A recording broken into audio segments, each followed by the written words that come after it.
G'day folks, and welcome to the Unpopular Reef. Today I'll be answering the question that has plagued mankind since last month when I caught a cuttlefish and decided to keep it in a glass box. Is it, or is it not a good idea to keep Lovecraftian horrors in your living room? The particular denizen of the deep that I'll be discussing is the Sepia mestis, the reaper cuttlefish, or as I've come to know her, Karen. Karen the Kraken. Let's get into it. Okay, so the first comment I got when I floated the idea of keeping my cuttlefish in my reef tank was that surely you must be mad. You're just going to end up with an empty tank and a really well-fed cuttlefish. Well, possibly. But, as you can see, not only has Karen not eaten many of my fish, if any, I've actually got more fish now than when I first introduced Karen into the system. Namely, these guys up here. There's a small school of mullet and herring, mostly. And they got introduced to the tank because when I'm out netting Karen her daily meals of shrimp and crabs, occasionally I catch a small fry, where there's either a mullet or a herring or some unknown silver fish, and I figure, well, I'll put them in the tank as well and she can eat them. Unfortunately, she doesn't eat them, and now they live in the tank and I'm stuck feeding the bloody things. So, yeah, she's not really that efficient of a fish predator. Okay, so she doesn't eat fish. What does she eat? Shrimp and crabs, by the bucket load. And I mean literally bucket load.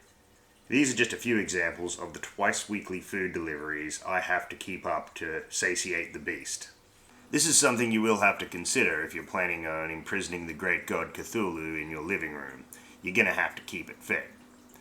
Now, cuttlefish have an interesting metabolism that is linked to the temperature.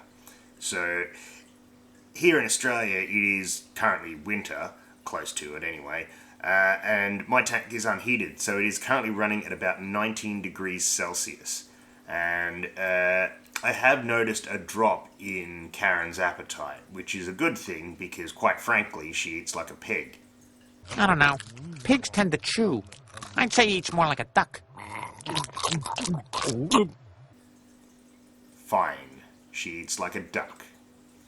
Even with her cold weather-induced appetite reduction, I'm still making 2 trips to the beach per week to gather food for Karen, which I suppose should be your primary consideration if you're thinking of keeping cuttlefish. If I were to be buying her food from the local fish shop, like live glass shrimp, her food bill would be $10 a day.